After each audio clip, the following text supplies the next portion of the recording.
मग करेक्ट बोलताय तुम्ही. काल सुद्धा आपल्याच घरात या नोकरांसाठी आपल्याला जेवण बनवावं लागलं.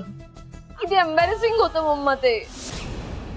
काल आमच्या हातचं जेवलीस ना, आज तुला दुप्पट सेवा करायला लागेल.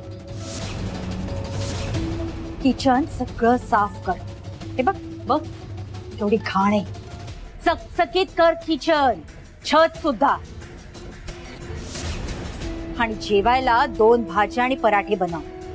आणि ऐक, हे सगळं वेळेत कर, कळलं ना?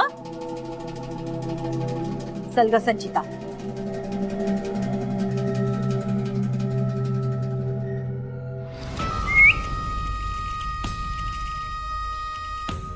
स्वानंदी, तू आता बघ फक्त माझ्या तालावर मी कशी नाचवतीये तुला.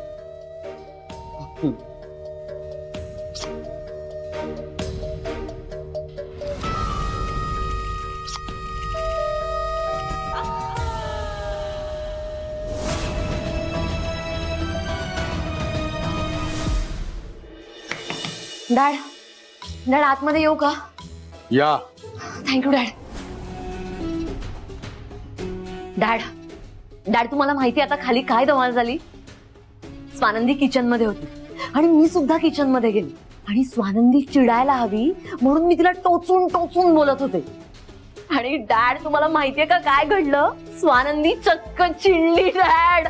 आणि चिडल्यानंतर ती तुमच्याबद्दल आणि सुजित बद्दल वाईट बोलायला लागली. हो खरंच डॅड. आणि तेवढ्यात मम्मा आल्या आणि मला कळलं मम्मा आल्याचं. मग डॅड मी नाटक केलं रडण्याचं. मी रडायला लागले आणि स्वानंदी जे जे काही बोलली ना ते सगळं मम्मांनी ऐकलं.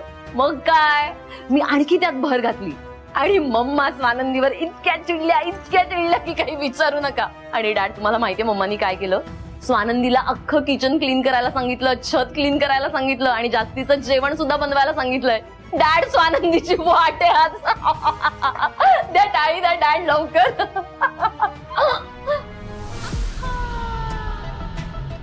संचिता, डॅड म्हणजे काही मम्मा नाही. इतक्या सहज ते इम्प्रेस नाही होणार. He is a tough nut to crack. खूप जास्त मेहनत करावी लागणार आहे तुला.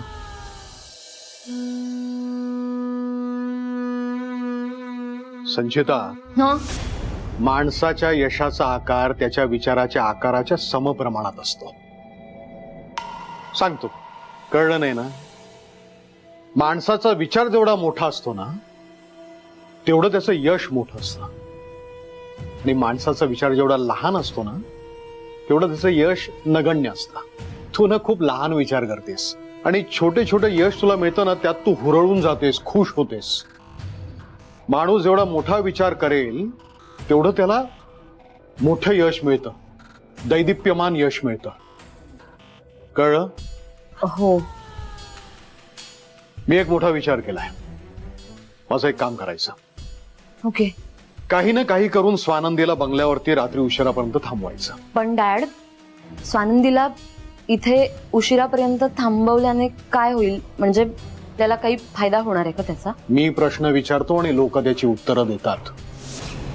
तेव्हा मला प्रश्न विचारायचे नाही. मी जेवढं सांगेन तेवढं करायचं. सॉरी. कॉफी घेऊन ये.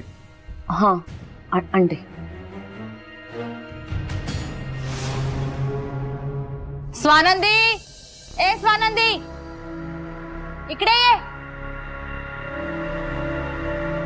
हा मॅडम. ही प्लेट घेऊन जा आणि स्वच्छ धुवून ठेवा. मला बुळबुळीत भांडी अजिबात आवडत नाही.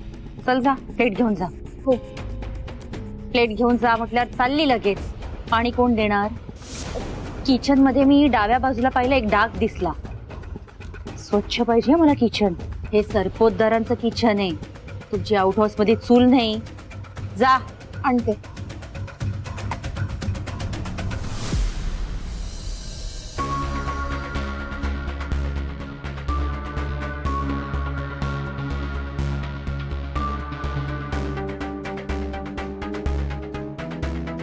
टॉवेल कोण देणार?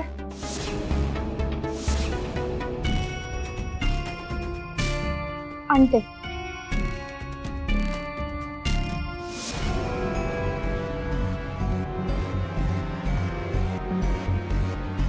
काय ग हे ने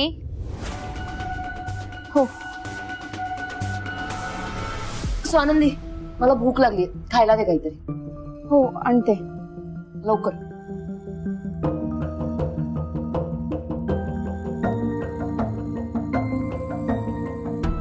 लवकर.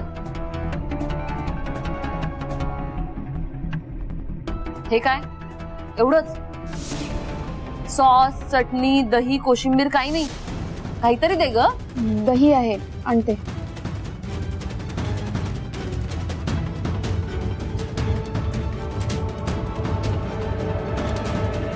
आणि मला ज्यूस लागतो.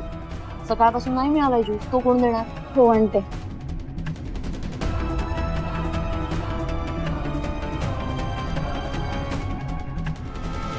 स्वानंदी माझे पाय दाब. काल तुझ्यासाठी म्हणून गॅस जवळ उभं राहून मी जेवण बनवलं. सवय नसताना देखील पायाचे तुकडे पडायची वेळ आली आता. हा पाय दाब माझे. बघूया ठणका जरा थांबतोय का. दाब दाब.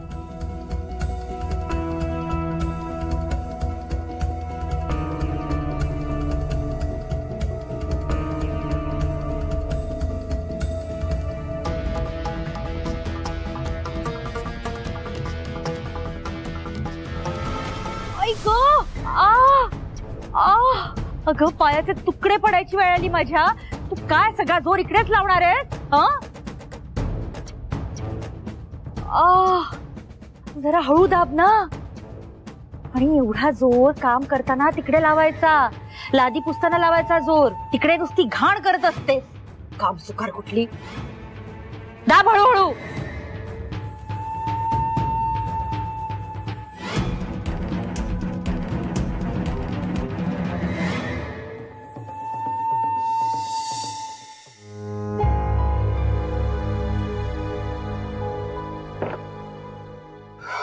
स्वानंदी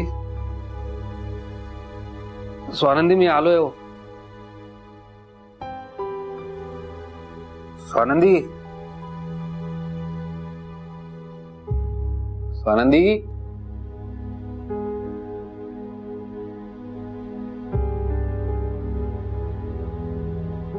स्वानंदी बाथरूम मध्ये नाहीये. मग गेल्यात कुठे? आधीच तब्येत नाजूक त्यात ही थंडी. स्वानंदी असं का करता तुम्ही?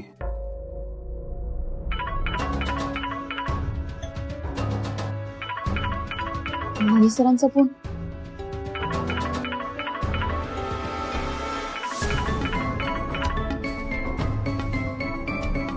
कट केला? स्वानंदी